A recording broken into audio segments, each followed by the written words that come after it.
Every business, I have 5 companies now. We'll do 100 million this year. I started every one of those companies with no money. 0 money, man. Just hustle and grit and courage. I've called on people I didn't want to be with. I've done things I didn't want to do, okay? It is not about doing what you love. It's about doing whatever it takes to make your dreams a reality. When you grow up, you tend to get told that the world is the way it is, and your life is just to live your life inside the world, try not to bash into the walls too much, try to have a nice family life, have fun, save a little money. But life, that's a very limited life. Life can be much broader once you discover one simple fact, and that is everything around you that you call life was made up by people that were no smarter than you. And you can change it, you can influence it, you can build your own things that other people can use. And the minute that you understand that you can poke life and actually something will, if you push in, something will pop out the other side, that you can change it, you can mold it. That's maybe the most important thing, is to shake off this erroneous notion that life is there and you're just going to live in it, versus embrace it, change it, improve it, make your mark upon it.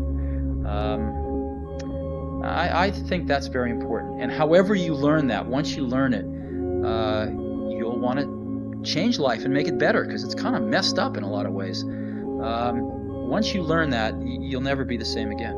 When I told my boss, David Shaw, that I was going to do this thing, he went on a long walk with him in Central Park, and he said, finally, after a lot of listening, he said, you know what, Jeff, this is a really good idea. I think you're onto a good idea here, but this would be a better idea for somebody who didn't already have a good job. Right. And that actually made so much sense to me that he convinced me to think about it for 2 days before making a final decision. And that was, and it's one of those decisions I made with my heart and not my head. And I basically said, I don't want to regret, when I'm 80, now 90, I want to have minimized the number of regrets that I have in my life. And most of our regrets are acts of omission. They're things we didn't try. It's the path untraveled. Those are the things that haunt us. I don't want to be no goon. I don't want to be dead. I don't want to be in jail. I want 100 million. Buy your mother's son. Buy your grandma's son. It's easy to pull the trigger, but it ain't easy to move your mom out the hood. That's a real man job. The reason anyone is broke in the Western world today is because they are one of 3 things. They are either lazy, they are arrogant, or they are stupid. And if you're broke, you are one of those 3 things. I don't care what excuse you try and give me. You're gonna have to choose which one you are. Because if you're none of those 3 things, it's impossible to remain poor in the modern world. During COVID, when everyone was complaining that they went broke, I made so much money. You would not believe the amount of money I made. Now, they try their very best to keep it amongst the elites, and they do that. But if you're anywhere near the elite, you get money, right? If there's a rainstorm, all you have to do is walk outside and you're gonna get wet. The difference between me and everyone else is I know where the door is to walk outside. Everyone else is just floundering around the room, looking on the floor for pennies, like a jack. The best feeling I ever had was when I got $100,000. A kid, when you come from nothing, from poverty, from nothing, and then you get a $100,000 check, because $100,000 at that particular time felt like 100 million. But once you done received a $100 million check and $50 million check on a regular, then it's just... No, but what I'm saying, when you received that first one, because see, nobody had done that type of shit before. The $100,000 feel better than 100 million. Because that was my first check. My father used to have an expression, to retire is to expire, which is a tough expression. But I've seen it. A banker, a big banker, tremendously powerful banker, a friend of mine, he had to retire at 65 a number of years ago. And he was a vibrant guy, a great guy, you would know him, a great guy, and very powerful. He could approve a $500 million mortgage or loan without even going to committee. That's not bad, okay? And he was forced to retire at 65.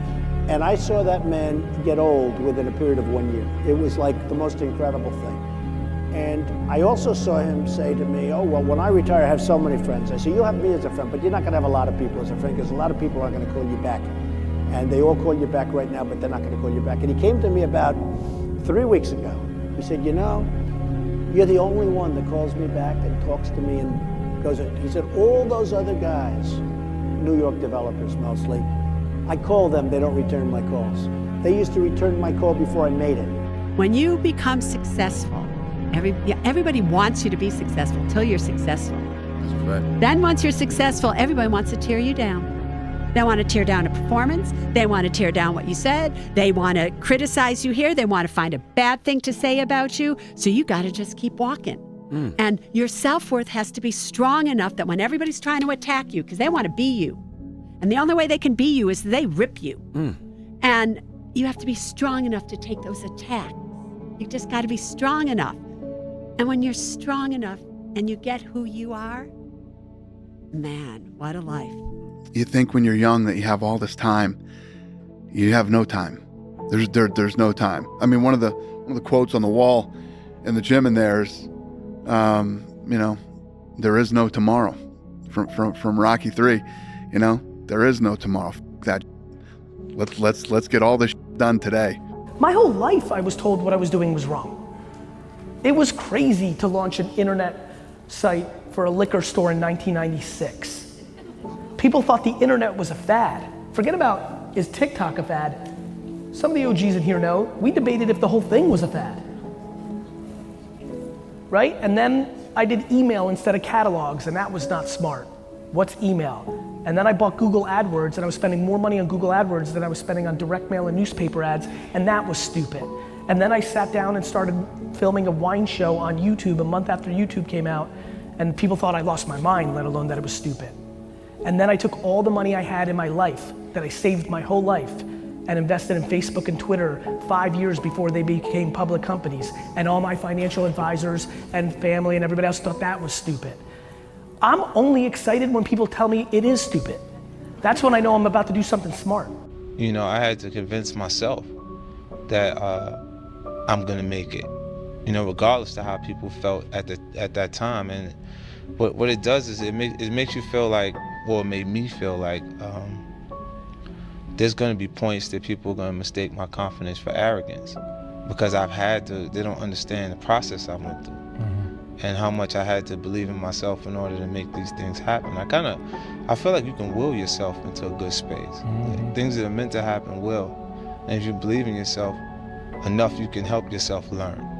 You can inspire, yourself in different ways where you can actually discipline yourself, to the point that you can become good enough. It's not your choice to decide, this is something that I shouldn't have dealt with. I don't want to deal with it. I shouldn't be dealing with it. If it's happened to you, it's happened to you, and that's it. You're dealing with it. It wasn't your choice, but it's your responsibility as a person, if you want to be better, to take that loss and to let it propel you forward, right? Because a lot of things, like I can look back on my life, for example, and be like, the things that I went through made me who I am today, and I wouldn't change a single thing. I seem to be occupying my job, though. As you often say, you're just a guy with a job. I have a job, though. So who would you fight next? And guess what? Your job don't pay like my job. Well, it depends. Your job don't pay like my job. That brings me to another point. Why are you coming back? I can make $200 million in 18 months. Because I want to. Because I want to come back and steal some more money. Is that okay with you? It's fine. You have to choose you first. Choose you. Definitely. Do not stay in a relationship and suffer in silence. Either you grow together or you grow apart. And that doesn't make you a bad person or the person you with a bad person. But you have to choose you. If you don't love yourself, you can never love anyone else because you don't love yourself. So the person that you with is just a band-aid to cover up what's going on with you internally. Until you figure those things out, that's the most painful thing, is being alone. No phone, no internet, no none of that. You have to be alone. You have to go through that process. We work hard to become our own boss so we can do what we want to do. The ultimate goal is to go to sleep when you want to and wake up when you want to. See, when you don't wake up when you want to, then guess what? Somebody's controlling you. And I don't want to be controlled. Making more money makes your life easier. You don't have to worry so much about education and doctor's bills, and so it does make your life better. You see, the number one reason for divorce is lack of money, right? Which was surprising. I saw it the other day. There are many more people getting divorced today because they have financial trouble. I have never met anybody who became incredibly successful in any area of their life until they had suffered and sweated and sacrificed and kept their focus and fought through tears and trials and tests. And if you have a dream and you commit to it, it will come to pass. Do you know, man, that you can actually mess your life completely up? You can jack it all the way up and you can turn around and get it right. Do you know that you can be divorced multiple times and still be okay? You may not see it now, but when he gets you on the other side of it, you're gonna see exactly why it went that way. And you're gonna be okay with it. But quit tripping during the process. Oh Lord, why me? You ain't the only one. Oh Lord, why I lose my job? You ain't the only one unemployed. Oh Lord, why he leave me? You ain't the first chick got left. This might not even be your last time getting left. Pull yourself together and quit tripping because you in the process. God is processing you. He ain't through with you. If he was through with you, you would not wake up in the morning. I remember walking to sixth form college. I was 16 or 17 with my 4 friends, and a Ferrari burnt past us. And I said to my boys, I was like, man, how'd that guy get that car? And they're like, don't know. I was like, doesn't that annoy you? I'm like, why would it annoy me? Because we're going to school, our parents are on council estates. Like, we're trying to scrape 20 pounds a week to eat. This dude has 400 grand for a car. Doesn't that aggravate you? Doesn't that show you that there's something about the world you do not understand? That you're missing something? And they're all like, not really. And they're all the dudes who are right now at home, 9 to 5, couple blowjobs, da-da-da. I was never that guy. I was pissed off for weeks because I saw some dude in his Ferrari. That's why I be trying to tell the young niggas, like, just stay focused, you understand? You know what I'm saying? Keep your mind straight on the prize. Don't let nothing get in between. You know what I'm saying? Gotta focus up. Like my boy Fabio said, fully focused. You know what I'm saying? Fully focused. Gotta be fully focused. Can't let shit get in between the way you and your goal. You gotta just do it. You gotta just do it. My personal question to you is, why not you? You've got the brains, you can make decisions, you can study the plan, you can change your life, you can grow immensely in the next few years, you can make your dreams come true, you can build a financial wall around your family nothing can get through. You can become healthy, you can become powerful. Why not you? To be here now, focusing on what you can control. If you want to make more money, perfect, clock in. If you want to become more financially literate, you're gonna have to pick up the books and get educated. If you want a better physique, you're gonna have to eat healthier food and you're gonna have to exercise. Not focused on the future, but focused on what you can do today. And by natural law, for every action, there's an equal and opposite reaction. The universe will give you exactly what you deserve. Don't ever let somebody tell you you can't do something. Not even me. All right? All right. You got a dream, you got to protect it. People can't do something themselves. They want to tell you you can't do it.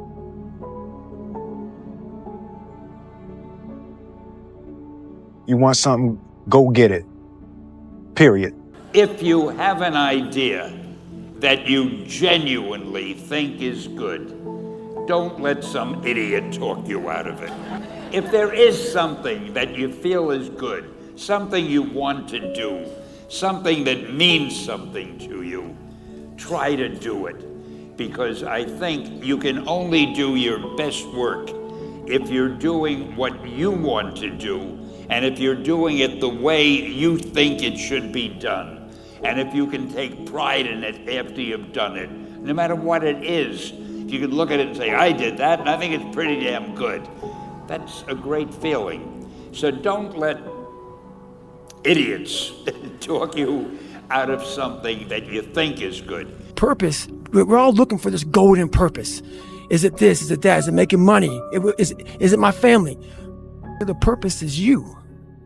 We forget that. Every day I wake up, and I don't want to do some shit. I'm like, okay, man, do you want to be a today? Do you want to feel like a little Do you want to walk around all day knowing that you could, but you didn't? Nobody's better than you, and nobody's smarter than you. If anybody else is at the top of their field, it means that you can be at the top of your field. Just go to them and find out how they got there, because they started at the bottom. Now, it may take longer for some people and less for others, but everybody who puts one foot in front of the other and keeps moving eventually gets there. And that's where all the rewards are.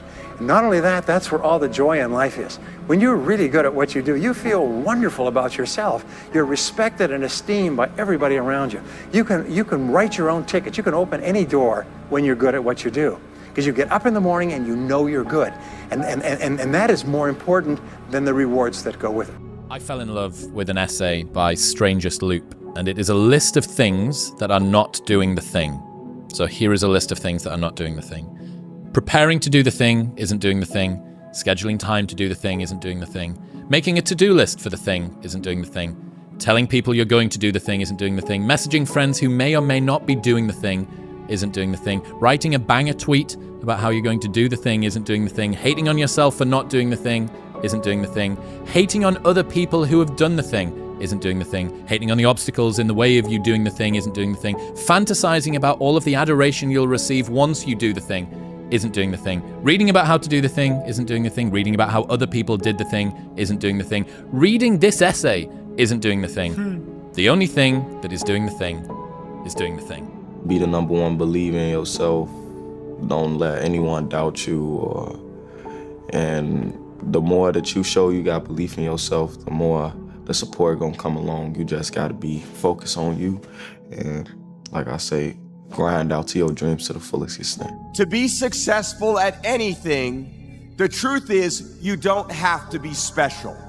You just have to be what most people aren't. Consistent, determined, and willing to work for it. No shortcuts. If you look at all my teammates here tonight, it would be impossible to find better examples of men. People only fail because they get caught up into what winning was. You're supposed to fail at some point in time. You're supposed to get knocked down a couple times. You're supposed to lose. That's how you learn. Perfection is only a word because imperfection was discovered. You can't be perfect without knowing what imperfect is. You have to experience imperfection at some point to go, now I'm perfect. And that's what people don't realize. Well, it's that time of year again. We start to feel real happy. Why? Because we're not going to work. If you believe in Santa Claus and you celebrate Christmas, you're looking forward to Santa Claus coming down the chimney giving you some presents. It's a real good time of year. So in that good time of year, we start to feel real good about ourselves. So I start to feel great. So we start making promises to ourselves about, hey, I'm gonna lose some weight. I'm gonna do better in school. I'm gonna be better here, be better there. But guess what happens? The real Merry Christmas happens when all of that noise is gone, it's quiet, and it's you against you, and now all those endorphins are gone. And I promise you made by getting up early and getting after it to go lose weight, study harder, guess what? It's a lot harder now. That repetition becomes a lot harder now. So a lot of us can't do things on our own. So find somebody in your life. So when you throw that towel in, they throw that back at you and say you're not fucking done yet. Stay true to yourself, stay hard. When Mike Tyson, and I seen it myself with my own eyes, when I seen that Bentley at the boxing gym, and I seen that diamond Rolex, I said, I want that. And I knew what it took. So I know when my opponent is asleep, I'm out there at 4 or 5 in the morning, chopping trees, working, to this day. Because I can retire today. I'm well off, very comfortable. But I got the will to win. You watch me because in some way you can relate to me or you look up to me in some way. Well, guess what? You can go out and get too. I'm trying to tell you it's not easy. It takes a lot of hard work, dedication, a lot of blessings, a lot of luck. It's lucky. But at the same time, you have people that work years and years and years and years, and it finally will pay off. If you work extremely hard at whatever you got going on, something that you love to do, I swear to God, your life will change. I'm gonna tell you guys right now, your parents might be the hardest people in your life that you gotta convince. So unfortunately, if you're living under the roof and you're still taking their money and you're still eating their food, you gotta listen to them. You gotta either get a 9-to-5 job on the side, you gotta go to college, you gotta listen to them, or you gotta respect your parents, you have to. However, once you start getting that leverage to where you can be like, yo, mom, dad, look, for a little bit, let me grind at what I got going on right now. This is something special and great. Don't ever let somebody let you down. Don't ever let somebody tell you you cannot be something, bro. I'm telling you, bro, you guys are all amazing. You the boss. Dana White. You fly. Dana White. Me and you got money. We know who got the money. We don't gotta wear suits. The real men that got money don't gotta wear suits. You're 2,000 cold calls. I don't care what industry it is. You're 2,000 cold calls away from being a millionaire. How many times do I have to say this? I've been saying it 28 and a half years, but you don't want to be a salesman. You don't want to be like an insurance peddler making cold calls, and that's fucking truth. You don't want to go home and tell your wife, your cousin, your brother, I'm just a peddler. I'm proud to be a fucking salesman. There's more ruthless people in the business world than in the street. You know, like they just have subtleties to their tactics. How they do things is it's more, you know, suit and tie. Yeah, it's not confrontational. It's just, you know, but they're doing it right in front of you. You know, how they're structuring the actual deal and things that they're doing. It's like just taking the money for you. Look, robbery, at least it will give you the courtesy of showing you the gun so you can have those anxieties and feel those feelings that you would feel when you're being robbed. They'll do it on a piece of paper where you feel nothing. Jesse, the house has been sold. The new owners are expected at any moment. Where do you think you're going? Inside. Bought the place. But what do you say to the people who are still grinding? To the people who also got kicked out of their house and who haven't quite made it yet and had that hint or even lick of success? Because how demotivating can it be if you've chased a goal for 5 years? I mean, I've been doing this for, I know I only popped off a year ago, but I've been pursuing this for so long, and it's always been on top of my head.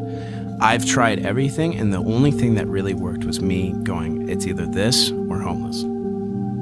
All or nothing. All or nothing. No plan B. I'm not kidding. There was no plan B. Everyone goes, do you have a plan B? I'm like, no, I'm going to be a YouTuber. Manifest it and do it. If you're going to say like, oh, I'm going to be the best solar panel salesman ever. Yeah. Can go do it. Go do it. Like, don't be, oh, I gotta go do this. I have to, when I get a camera, I'll start filming a YouTube video. Yourself. Go get a phone, film it.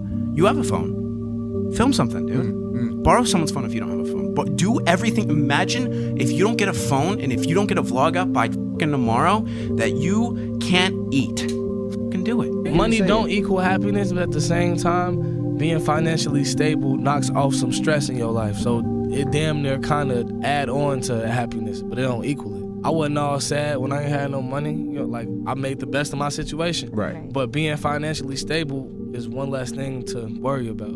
A seminar mentee who was so ashamed of being a wussy cunt.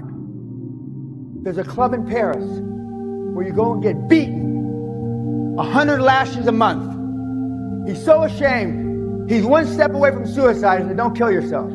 That's an easy way out. Some of you should trade places with him.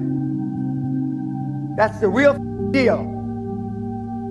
Little Frenchman, he talks like a French movie star. Well, Mr. Peña, I don't understand. I get beat every month and I still a cunt. 25 millions is all he has. Since he's 18 or 19. Look at his testimonial. He's ashamed that he hasn't accomplished more. Well, if he's ashamed, ladies and gentlemen, boys and girls, what the f should you be? This is where his dream since he's 10 years old, where he wants to have a house. That's in Hawaii. And that's his house. And what do you live in? I used to actually ask these questions of you, but I don't want to know. It just makes me, I don't get depressed, but it might make me depressed. And that's his goddamn house! What the f do I have to tell you? He's 20 years old! Question, and it's not internet money. It's bricks and mortar. This is a tweet from Rob. How does one balance family life, 2 small businesses, and a full-time job? By not judging themselves. Oh, love that. Can we go deeper into that? How does that look? Easy. There is no such thing as work-life balance. Every family is different. There is no such thing called balance. You're the judge and the jury, just like a medium-sized business or a small business. How do you balance it? By trying. You try. You try to go to the recital. You try to go to the parent-teacher conference. You try to run your business. You try. And if you try your hardest and can't do it, you should not judge yourself. What is can't? What's can't do it? What does that even mean? You missed a baseball game? Come on. The kids can have you miss a baseball game. The secret sauce of Amazon, where there are several principles at Amazon, but the number one thing that has made us successful by far is obsessive, compulsive focus on the customer as opposed to obsession over the competitor. And I talk so often to other CEOs and some other CEOs and also founders and entrepreneurs. And I can tell that even though they're talking about customers, they're really focusing on competitors. And it is a huge advantage to any company if you can stay focused on your customer instead of your competitor. So you tell young people, and this is another message for conservatives, like, I don't care what you're going to do, but go out there and make something of yourself for God's sake. Be an honest person and work and get to the top of whatever it is that you want to get to the top of. You know, and then stand up for yourself like a respectable human being and be a bit of a light on the world instead of a blight. You know? And you can tell young people that, and they haven't been told that by anyone now. And so the young men are so hungry for that it's painful to watch. They're so relieved when someone finally comes up and says, hey, you know, you get your act together a bit, discipline yourself, see if you can learn to tell the truth, concentrate on something for a year or two, you could be a bloody world beater. They think, really? That's possible? Wow, that would be interesting. That might make life worth living. It's like, yeah, it might. So why don't you go do it? That's what the damn universities were supposed to be teaching people, and they've forgotten that. There's three kinds of income: earned, portfolio, passive. So earned income is if I get a job, that's earned income. If I'm a doctor or a programmer, that's earned income because I'm working for it. If I buy, let's say, Apple for $10 and I sell it for $20, that's portfolio income, capital gains. Yeah. But passive income, which is cash flow, is never taxed. So it's not, and so these guys are screaming right now in America, tax the rich. I said, good luck. Because most of the guys complaining, they don't know there's three kinds of income, and the rich don't have jobs anyway. They have assets. And so the average schmo out there, poor guy, you know, sent the kid to school, they don't learn this. So that's why in Fake, as we were talking about it, there's a newspaper article about Jared Kushner, and he explains how the Trumps and the Kushners don't pay taxes and make millions of dollars. And the reporter couldn't understand him because they're not, our schools will never teach you that three types of income. The fight when you won with the Aldo fight, was that actually the first one where you got a little bit of money? Did you get a taste of money there or no? Yeah, so that was the biggest payday I've had to that point. And I just remember going home, I think we paid off my wife's car. I didn't have a car at the time early in our career. I used to ride a bike to the gym. Sick. My wife would bring me, or I'd borrow my mom's van and go. It was just crazy, you know. But paid off the car, got ahead, and put some money in the bank, and then just, it's been that ever since, trying to do it the right way. I want to hear from you talking about you being broke. If you're not working in 60 hours minimum a week that you're getting paid for, turn off YouTube, Instagram, whatever, and get your ass out there. Go down there and work at McDonald's, Circle K, get you a job. I don't care about your pride. You can't be proud and broke at the same time. Go work and work and work, and then you take that money you make from your part-time job, invest some of it, take half of it, invest it to your future. The other 50%, the other percentage, take some, have some fun, go buy you a belt, then invest it in self-improvement. Get you a high-income skill. Get you something that's going to give you high-value skills that you can market on, that you can leverage on the marketplace. Whether you're working in corporate America or whether you're going to be doing your own entrepreneurial thing in the future. But men, if you're working, the harder you work, the luckier you get, the more exposure you get. And it's about hard work and speed.